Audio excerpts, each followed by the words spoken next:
Hello, everyone, and welcome to another adventure. And this time we're going on location. You can see here that we're out in the water with Trevor. And Trevor, it is so good to have you with us. Hello. Hi, how's it going, guys? It's going great. And just remember, friends, if you have questions, put those in the chat. We will be answering them as we go along. And Carrie, we're handing it over to you. All right, so Trevor's here. Trevor, what are you going to show us today? Today, we're going to demonstrate some of the gear we use to do some fisheries surveys across the state. So, myself and Mark and Victoria here are all biologists with the Kansas Department of Wildlife and Parks, and part of a biologist's job is to be doing species surveys. So, marine biologist or lake biologist, a lot of them requires using different kinds of gears to sample fish. So we use nets, but what we're going to demo today, besides nets and trot lines and other things like that, is an electrofishing unit. So that's what Mark's got on his back right there. Oh So my. that machine essentially is generating electrical current, and we go out and it generates a small amount of electric current. So what it's going to do is actually stun the fish, and the fish will roll up and we can net it. And if we do our measurements correctly and make sure that the conductivity in the water is right, that fish will just be stunned for probably 5 to 10 minutes. So that allows us to handle it, identify it, weigh it, measure it, and then release it back into the water. So that's what we're going to be doing today. Oh, wow. Yeah. So as I said, we were all biologists for the Department of Wildlife and Parks, and so we all Victoria's a terrestrial biologist. Mark has a fisheries background as well, and so a big part of a survey biologist job is collecting species data. So Victoria goes to different parts of the state and does terrestrial surveys. So she's dealing with snakes, lizards, small mammals, amphibians, and Mark and I's experience is more with fisheries, or what we're going to be showing you today. And that's just going to different places across the state and surveying as many fish species as we can so we can keep track of where those species occur and maybe if there's issues in different watersheds like pollution or some other event going on that's causing those fish not to be there anymore. So that's the main gist of this electrofisher today. It's a piece of survey equipment. Wow, I didn't even know that that job was even out there. That is amazing. It's pretty fun. So if you guys want to get right into the shocking, if you want to look, go ahead and watch it go. So I'm gonna go ahead and get started. So Okay. that unit he's got right now has a battery in the back of it, and that's hooked up to two different, I guess, pieces. So as you see, what he's holding in his hand is called the anode. So that's where the electrical current is getting shifted to. And if you guys can maybe see some of those fish jumping in the water, they're already getting a little shocked. In his other hand, he's got what's the cathode. And so that creates that electric current. So it's flowing from the anode to the cathode and creates this little electrical field right here that's stunning the fish. So it's not strong enough to really hurt them. You can have issues where you have your current too high, and so that's where at least this backpack's got a safety feature in it where it'll tell you if your output is too high. So if you turn up the voltage too high, you can kill fish with it. That's where we come in and make sure that all of our settings are correct before we get started. So yes, the goal is to stun it, not kill the fish. Oh, but I meant the people in the water. Oh yeah, yeah. As you can see, we're all wearing waders here. So this one doesn't generate too much current. So if you went up there and put your hands in the water right now, you'd get a little tickle. Probably wouldn't feel very good. But we do use boat electrofishers that use large gas generators that can create a lot of electrical current that, yes, it would hurt. Yeah. So that's why we use safety gear like our waders that we're wearing today. So she's got her net and she is catching the fish as he is kind of doing this electric shock. Yes. And it's just a stun, so it doesn't hurt them one bit. Yep. And so once we get some of these fish kind of rolled up here, we'll put them in the bucket here and maybe we can start going through some species identification. So for anyone that if you didn't hear where we're at today, we're on the Arkansas River here in the middle of Wichita, right below Lincoln Street Dam. So this is a pretty large river, one of our larger rivers in the state. And we have the potential, at least looking at our historical numbers, we could run into 50 plus species today. More likely, it's going to be more like 10 to 20, but there's a lot of different fish swimming around in these waters. So hopefully we can get our hands on some and we can go through what they're catching. Do you ever catch any real big ones? Yes, you can roll big fish. So as I said earlier with the backpack, it doesn't create as much of as large of an electric field. So some of those larger fish, it's harder to shock them with this. But if we get close to suckers today, yeah. Let's see what we got. Find my. Oh wow. You see that smoke, Mrs. Smoke? I sure do. That's awesome. Oh, we got a little catfish.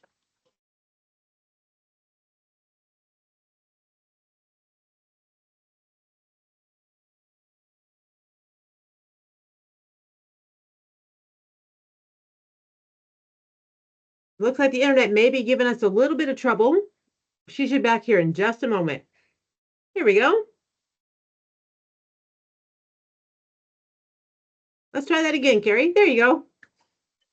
And we're back. Okay. We're back. All right. What did we catch? I accidentally hit the X. Okay, Oh. well, we have several different fish species here in the net. Shoot. Let me get my camera right. Let me see here. Okay. Ready to go? Yeah. Okay, so that first one that just jumped out of my hand was a gizzard shad. So that species is pretty common. You'll see people use those for bait a lot. We have several species of sunfish here. So this one right here is called an orange spotted sunfish. It doesn't show up as well in the sun today, but he doesn't want to show his spots off, but they do get really bright orange spots. I can see that. Yeah. Can you see those spots on that smoke, Mrs. Smoke?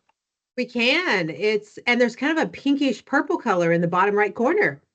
Yep, they do get a purple sheen. They're not in spawning colors right now, so the males get really, really colorful in the early spring.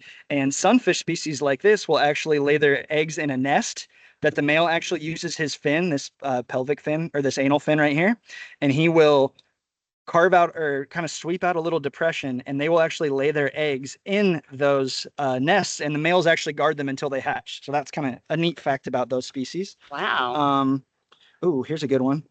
So this is actually a small river carp sucker. So these actually get upwards of almost 2 feet in length. So this is a really small one. This is a baby, but this is part of the sucker family. So if you see, its mouth is on the bottom of its body. Wow. Yep. And so they swim around on the bottom, and they're picking up basically bugs off the bottom of the sand. And that's what they're spending their time doing. It's how they get food. This next one is another fish species. So this one's pretty common through the state. This is a long-eared sunfish. So really similar to that orange spot I showed you a little bit ago. But if you can see that opercle flap, that big black flap right there, that's where it gets its name. It has a very enlarged flap, which is why it's called a long-eared sunfish. But this one's also not as colored up. These can get really bright red coloration in the spring. So what we would essentially do as a biologist is you'd go to different spots across the state, and you're doing surveys like this at different water bodies just to kind of keep track of what species are where. And part of our job is to keep track of that. And if a species is declining in its range, it's our job to try to find out why and maybe help those populations along. So what are some things that you do to help species if, like, say they are declining? So I'll start with that from 2 different angles. So first angle is kind of like the sport fish angle. So what a typical biologist would do is if say you're at a lake and there are a bunch of small fish. There are different fishing regulations which any of you maybe have fished at a local pond or lake. There are size regulations that you can change to help shape that fishery the way you want it. But for what I do during my job, so this is a small channel catfish. If any of you, it's probably a lot of you have probably caught some of those before. Oh, Watch yeah. out for the spines; they will stick you. It's a jumpy little one. Yes, they're pretty. As you can see, the electricity didn't bother them too bad. Get a hand on some of our minnows. So here's a sand shiner. Ooh, that one is so pretty. Yeah, so like these will get little puppy dog Oh tracks my goodness. down the side. So that's a good way to help identify that. It's Wow. probably one of our more common prairie stream minnows. So you'll see a lot of those here. But so if we have a species that say has disappeared from its range, so maybe for instance, Arkansas River right here, there's a species called pepper chub in the Arkansas River that used to occur here. Okay, that used to occur here. So those fish species, back way before man even came to this part of the state, those fish species were swimming here in the river. They no longer occur here, and we found out that through pollution, through construction of dams and things like that, can cause them to go locally extinct. My job is to reintroduce species back into areas that we think are better based on water quality and things like that to basically bring species back. So we deal with fish. We also deal with freshwater mussels, and also alligator snapping turtles are another species that we work with, trying to put it back into areas where it used to be to get them delisted from the Endangered Species Act. Okay. So So that's the one way, right? Is that Yes, that's Oh, she's cut off again. No worries, friends. Keep those questions coming. The question we'll ask about is the biggest fish will be the next one. I'm so sorry about that. I asked. Oh, nice. Carrie, Oh, we've you got a got question. We want to oh, we've know got what is We've got the a question. biggest fish that he has caught? what's the biggest fish you guys have ever caught? Biggest one I've ever caught was a 65-pound flathead catfish. A 65-pound flathead catfish. Right here in this river. Oh, wow. That's not something I would have expected. Right. And they're here. That's probably the biggest fish for me as well as flathead catfish. So they can get, I don't know what the state record is, but they can get 130. 134 pounds. Wow. That's like a middle schooler. Yeah, it is like a middle schooler. So Market Victoria. And the second question is, do you only test fish or do you test for other animals like turtles? Oh, turtles. Don't use. We do sample surveys. Do you want to hand her the mic? Yeah. Sometimes you'll see like turtles or frogs come up, like we just saw soft shell. People get it in the net. Typically with these electric currents, the smaller ones that come out of the backpack, reptiles are a little less susceptible to it, so they don't get stuck as hard. But Market Victoria also collected, some of you are probably familiar with largemouth bass. It's probably more common sport fish species, so a lot of you have probably caught these in your local ponds. They're pretty common throughout the state. We have a couple other species of bass in the state, the spotted bass and the smallmouth bass. Spotted wow. bass will have spots on their belly, and smallmouth, as the name implies, will have a much smaller mouth than this one. So if the upper jaw goes past the eye or touches the eye, you have a largemouth bass. Okay, say that again and let me see it. Okay, If that upper jaw touches the back of the eye like this one does, or it goes past the eye this way, that's how you know you have a largemouth bass. oh. Yep. Oh yeah, let's pull it out. Like an angler caught. I can show you guys if you want to see a big fish. It is dead, so Okay. So we are gonna see a fish that someone looks like caught and left it on the bank instead of turning it loose. oh, that is a big one. Okay, I didn't know that we had these kind of species in this water right here. That looks like something that we would find not in the Not in Arkansas Kansas, but River. yep. Someone. Oh, poor thing. You want to talk a little bit about gar, Mark? You go ahead. Go ahead. Okay, so this is one of 3 gar species that we have in the state. It's probably the most common. This is a long-nosed gar, as you can tell. Goodness, Pretty look at that. self-explanatory, pretty long nose. What is pretty neat about these guys is that they can actually gulp air, and they have to gulp air. So they do have gills like a normal fish, but if you ever see one out cruising the surface of the water, they actually have to come up, and you'll see their nose come up above the water and gulp a little bit of air Oh. to breathe. They also have a different type of scale than most of our fish. As you can see, this is a much harder, bonier scale than most of like the catfish and the largemouth that I showed you earlier. And actually, they found like some Native American tribes in at least the southeast part of the country actually use these for arrowheads because they're pretty sharp. Oh, So wow. yeah, be careful handling these. They're they're not gonna attack you or bite you or anything, but if you try to handle them, you can get. With that, Yes. they're not gonna attack us. They're not. No, they don't attack. Those- They just eat little minnows. Those are They some leave- really, really sharp teeth. Yep, they're really good at catching fish.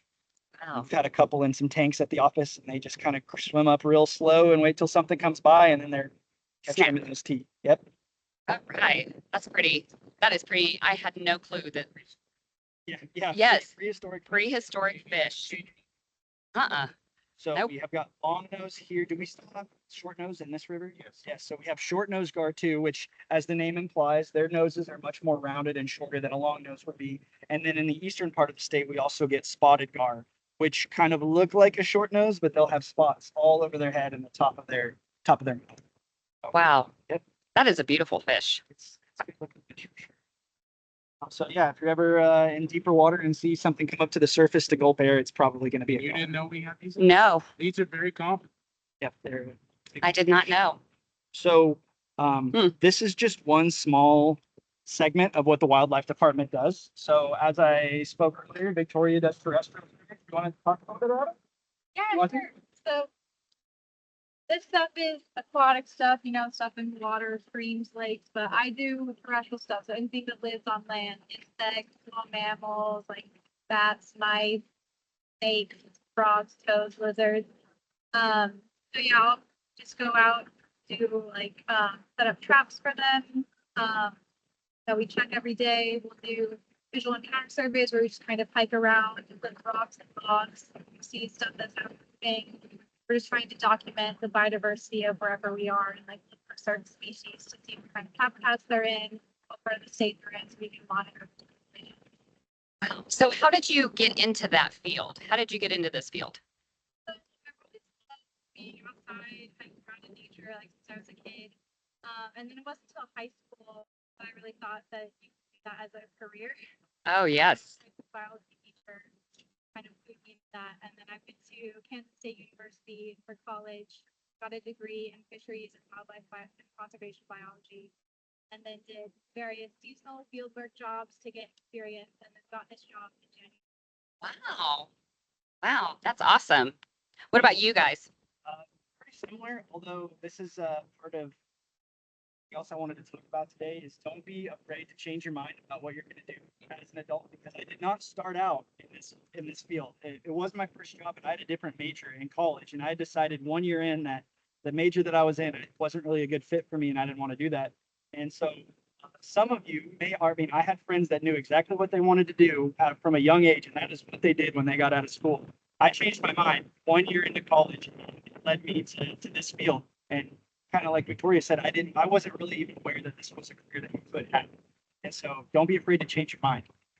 But once I switched, very similar career path to Victoria, to school at Kansas State as well, got a degree and same degree, and did a couple different jobs in different states before I came back to Kansas to finish out my career, stay here. But this is like a small, just taste of what different career paths there are, even within wildlife and parks. So I know the name says wildlife in it, and we've just talked about 2 different fields that you're handling animals. Some of you may be really excited about that. Some of you may say, ick, that's not really for me. I don't really want to be out in the water or work out in the heat. We have a lot of different careers within wildlife and parks. So we have law enforcement officers or game wardens that enforce wildlife laws. We have public affairs folks that write articles, create social media content to communicate with the public about what we do and why we're doing it. There's other jobs, state parks personnel, wildlife biologists, kind of like Victoria, but we also have more game-oriented biologists that work with species like wild turkey, white-tailed deer, species like that. Man, how would you track them? Because they travel. Yep, they're much more difficult to survey. So Wow. for like turkeys, they have a lot of visual encounters, but they do gobble surveys in the spring. So these males are out trying to find a lady. They make these really loud, obnoxious gobble noise, and they will do counts of those to kind of get a feel for the area. And white-tailed deer, night survey. So they will actually go out at night with a spotlight. When they see eyes glowing, they count that deer, and they do that every year at the same time, about the same time. That helps them track how many deer are in the area per time. Wow. Any other survey methods? What about for you? Spotlight. Oh. Yep, that was kind of mine. Any other survey methods they might use? Yeah. Hi, guys. I'm kind of the old guy of the group, but hey, when Trevor talked about changing your mind, I actually have a business degree. I went to Fort Hays State University, and then one day I said, I don't want to wear a coat and tie for the rest of my life at my job. So I went back to school, and I thought I wanted to be a wildlife biologist. But I got to do a lot of, we've heard Victoria talk about doing seasonal jobs during the summer. Those are so important to get that kind of experience. I spent one summer out on the streams, and I was hooked because every stream is a new adventure. You never know what you're going to find. So I went back and I got my degree. I did some graduate work, where I worked on a thesis. And if there's one thing I want to pass on to you guys, if there's one thing I would say, if you're studying science, I want you to take it upon yourself to not be afraid to make a mistake. So many people are afraid of making a mistake, but the science that we're doing is a tool that we use to help answer questions. If you make a mistake, science is there to help you ask a different question so that you do get to the right answer eventually. So, not all I got. That's great. That's great advice. Love it. Back to you, Trevor. You guys want to do any more shots? Sure, let's do some more shocking. More Okay. shock. We'll turn these fish. Okay. Oh, I'm gonna follow.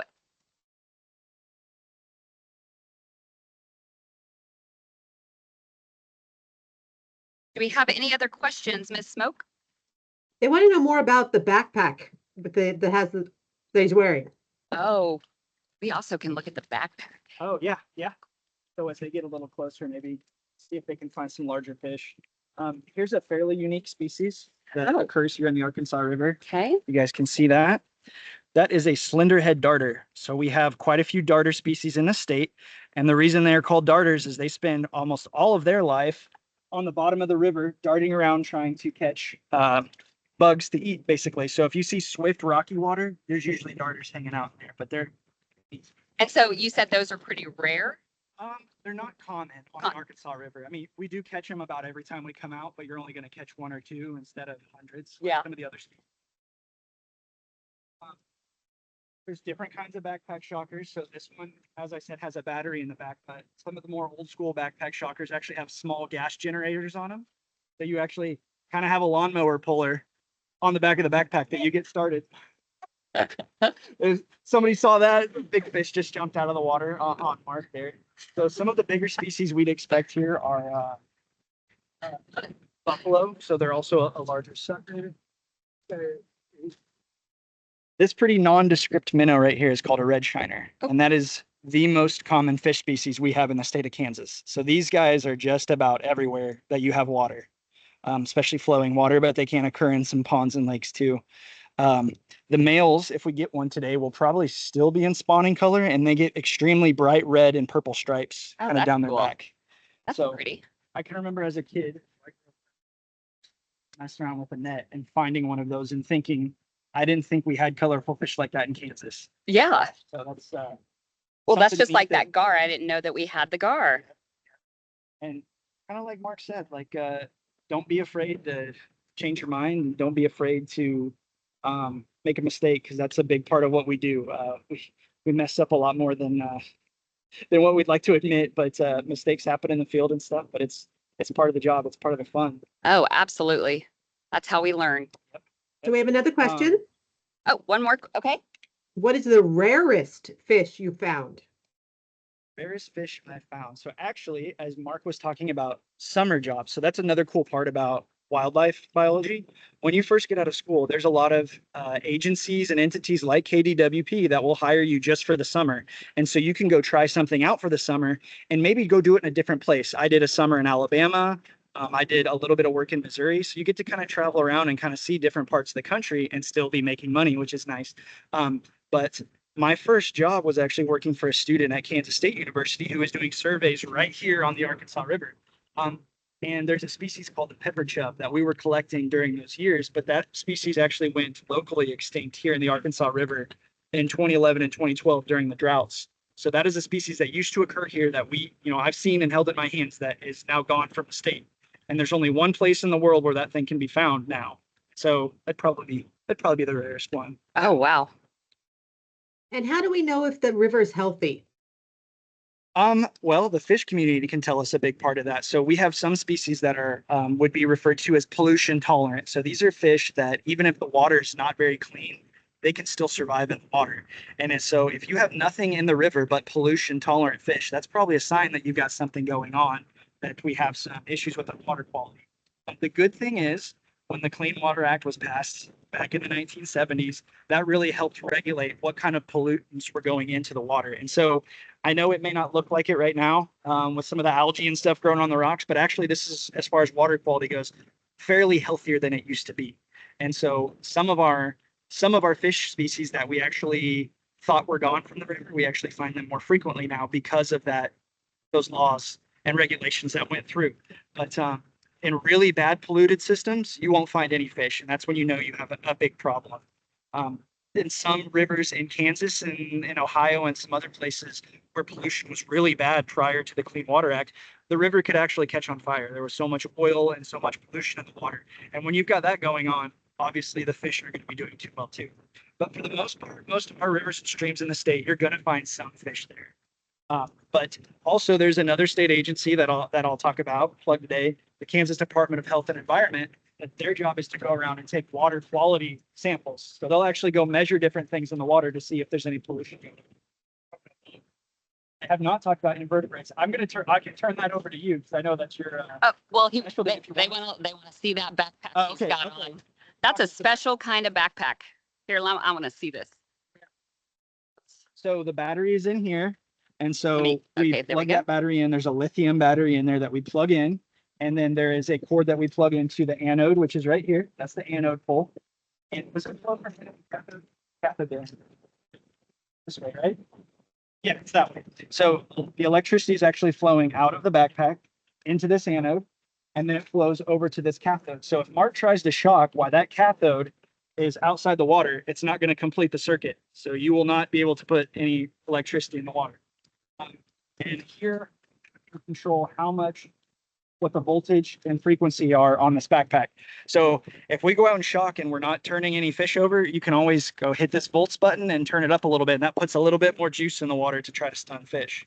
As you can see this largemouth right here, he's just kind of hanging out. You can tell he's doing fine because he's still moving his gill here. So he's still trying to breathe, but he's just kind of out of it right now because he got a little bit of a shock. But once we put him back in the water,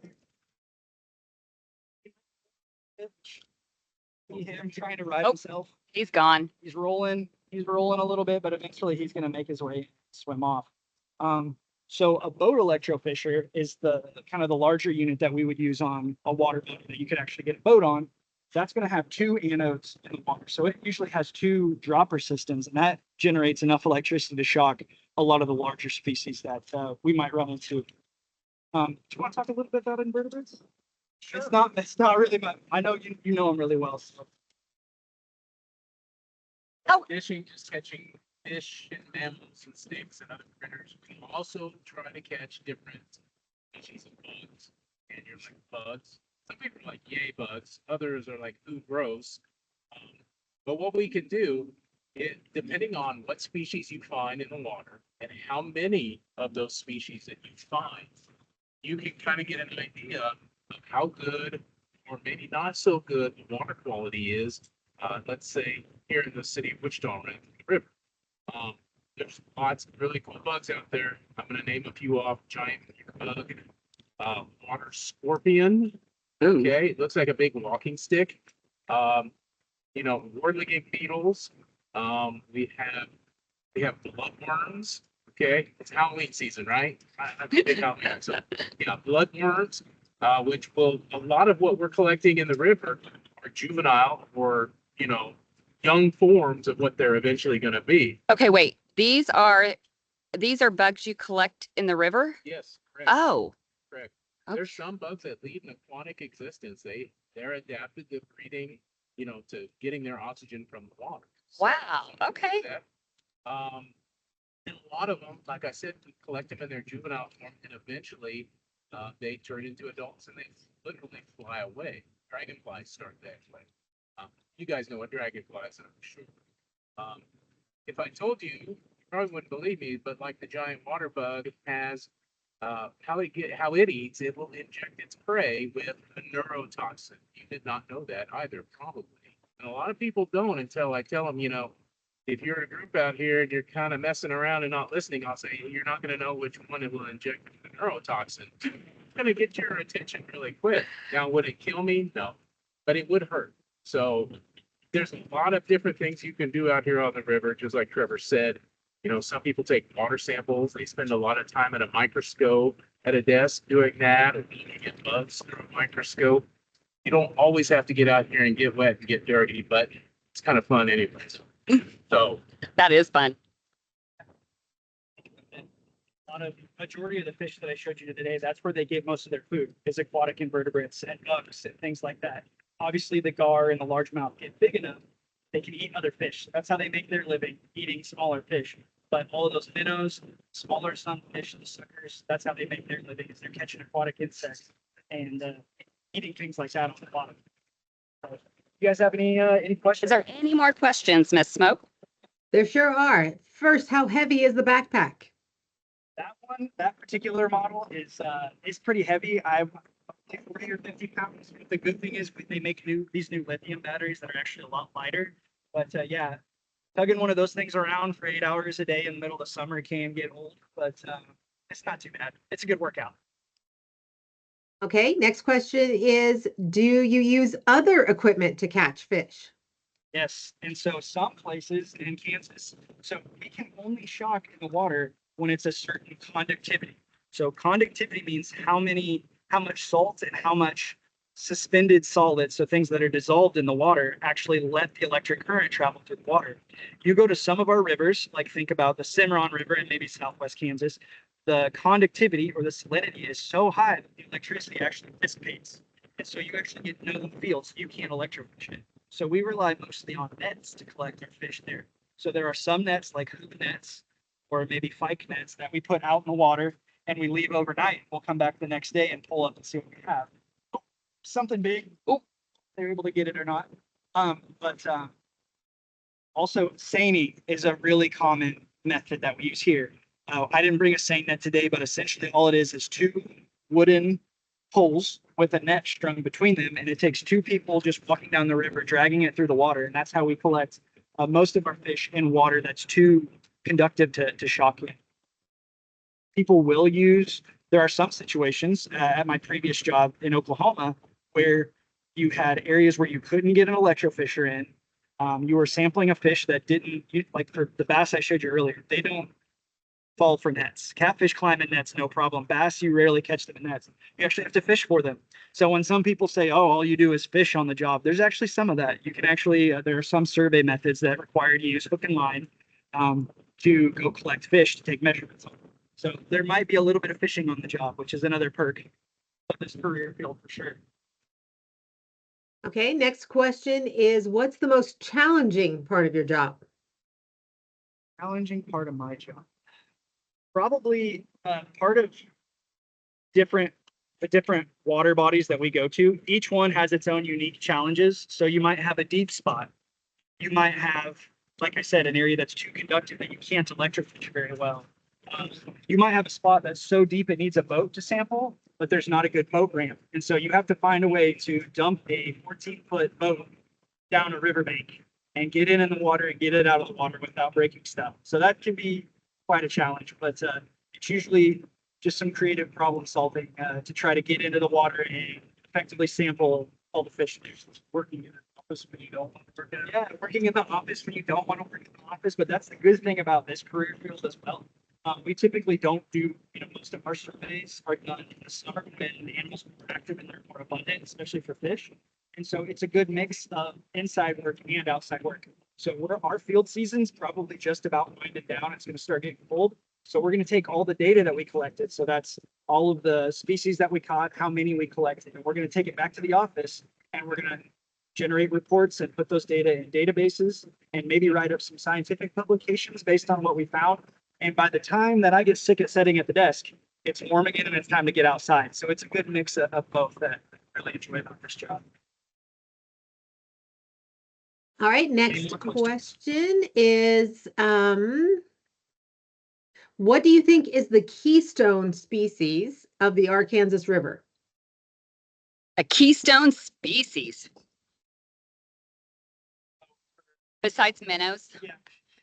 So some of you, I'm not sure if that was grader or seventh grader, but maybe some of the fifth graders, a keystone species is something that holds a very unique role in whatever community, whether it's the fish community. I'm trying to think of a example aquatic environment, but I don't know if we have technically maybe one.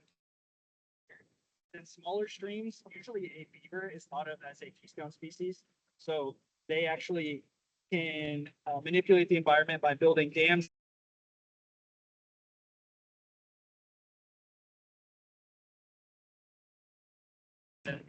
your community there. Because it diverts water. Yes. 'cause They it divert water. Yeah. And, but they also create structure for fish to hide in and lay their eggs. Oh, yeah. As far as the Arkansas River goes, I don't think there's probably one species I could think of that would be the keystone species of the Arkansas River. Right. What other questions do we have? So the area you're in now, why is this a perfect spot to find fish? Oh, good question. As Probably. I was talking earlier about challenges about getting to a site, what's great here is if you can see the boat ramp that everybody walked in on, you don't have to walk through the trees and scale a 30-foot incised bank, a steep bank to get down here. So that's nice. But also, fish like to swim upstream. So if you guys think about like trout or you think about salmon making these long migration runs, they swim upstream and they congregate in areas where they can't move anymore. That's what we have going on with this dam. And so a lot of fish species that like to travel long distances, a lot of them right here butted up against the dam. So you have species that don't travel a long ways, like bass and some of the other sunfish I showed you that are already here, and some of the minnows that are already here. But we also have a chance of running into some of our more mobile or migratory species, like trying to think like white bass and blue catfish. Some of those species actually travel really long distances. That makes this a pretty good spot to try to catch a lot of different species. All right. Can we What see is some more the- fish? Can we see some more Oh, fish? yeah. More fish? Okay.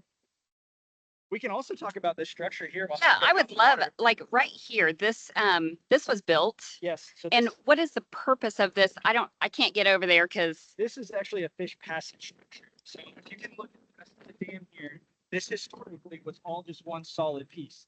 And obviously, when you have a dam, fish cannot move upstream of a dam. Hitting their nose on the concrete, they're not going anywhere. Correct. This structure was put in to divert some of the water sources that are coming through. And there's actually, it's kind of hard to explain. Some metal plates that are in between those concrete structures that have holes in them that allow fish to move upstream and downstream. that's what I was going to ask you, if they could move up and downstream. So they, We've done some, so a lot of the fish ladder work. So this is called this is a fish ladder. A lot of the fish ladders that were created were based on mountain streams, rocky, not sandy like we have here, and they work really well here. This was one of the first systems ever put in a sand bed prairie river like the Arkansas is. And so it's extra challenging because of all the sand moving around. Anytime the water comes up and it floods, all the sand gets pushed around and moved. And sand settles in those baffles and actually covers them up and makes it very difficult for fish to move. So theoretically, some fish, when it's the right conditions, can move through it, but most of the time it's kind of impassable. And that's kind of some of the work that we have going into the future is trying to design structures in prairie rivers that let fish move up and down. Smoke, I think they've scared all the fish off. They're going to try. Like I said, there's a lot of Oh, fish I that see. are, I saw one. you might consider them flow-loving species. So some species, you guys might be familiar with like the largemouth and the catfish I showed you earlier. They like still water. You can still find them in rivers, but they like calm, still water. There are some species that really like fast-flowing water, and that's the only place you're going to find them. Hopefully, if they get up into that, if you see that white water up there, where it's looking up there, you might have some suckers or some white bass or some other species that are hanging out right there. Okay, so my question would be, have you ever fallen in the river? I fall in this exact same spot. So as I said earlier, my first job was a summer job working for a student at Kansas State University. And this dam and fish passage structure was actually being built while we were surveying.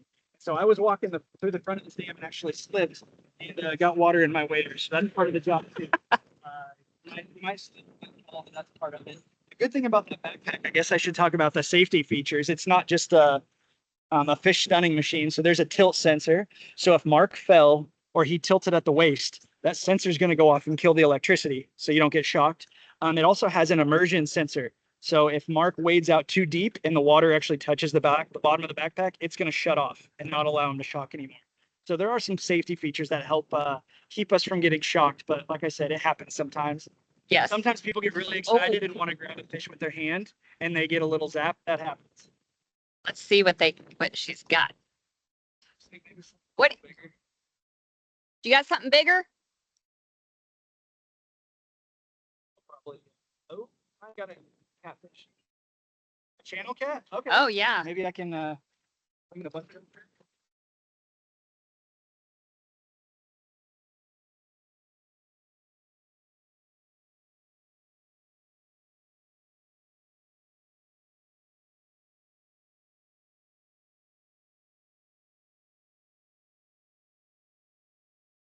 shocking in stream too is when a fish gets stunned, it's done swimming, so it starts floating downstream pretty fast. So sometimes when we get in a really situation like this, we might have 2 or 3 netters downstream of the shocker to catch everything that floats out. Oh, I see. Yeah.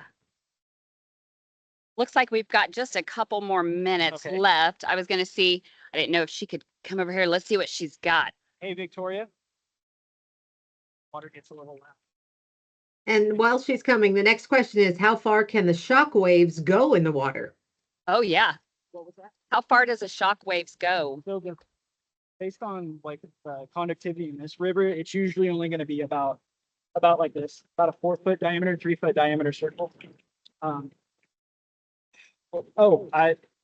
told you we could catch potentially up to 50 species at this site. So Kansas is home to about 120, 140 fish species, depending on who you ask. So this is just a little taste of some of the things you can find in Kansas. If you go to different rivers, you can catch different fish species. Oh, looky there. Victoria has a channel catfish there. That's probably, or it is our most common catfish species. You can tell basically based on young ones like this will have the spots on the side.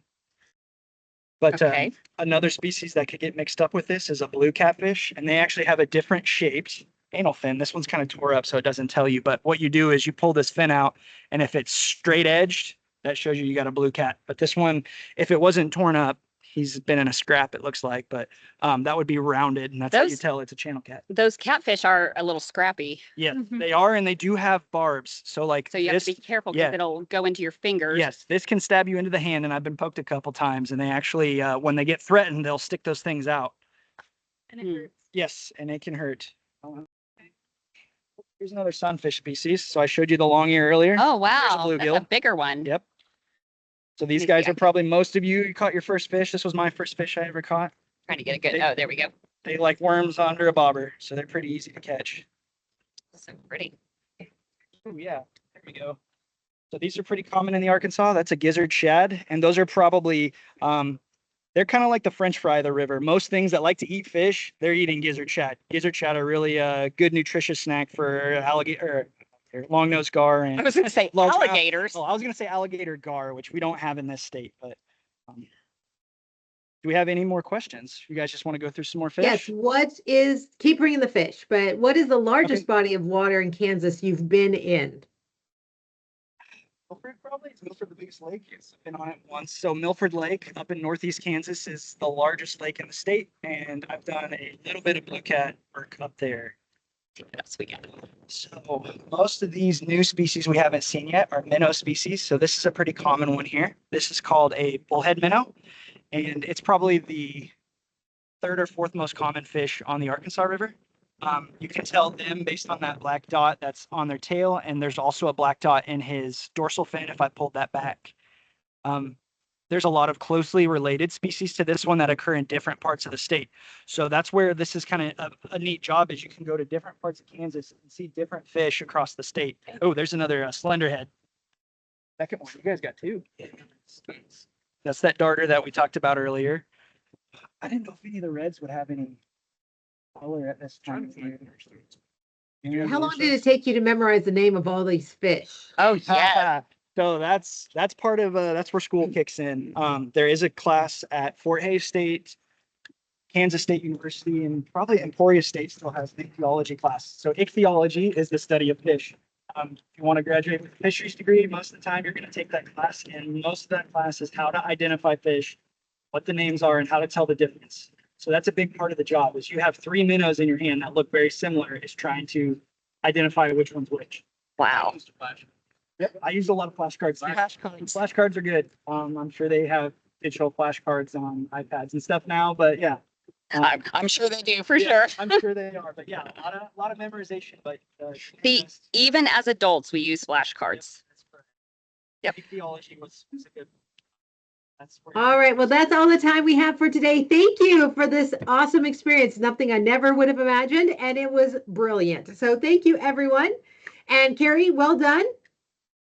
All right. Well, we'll see you back at the office. Thanks, All guys. right, take care, everyone.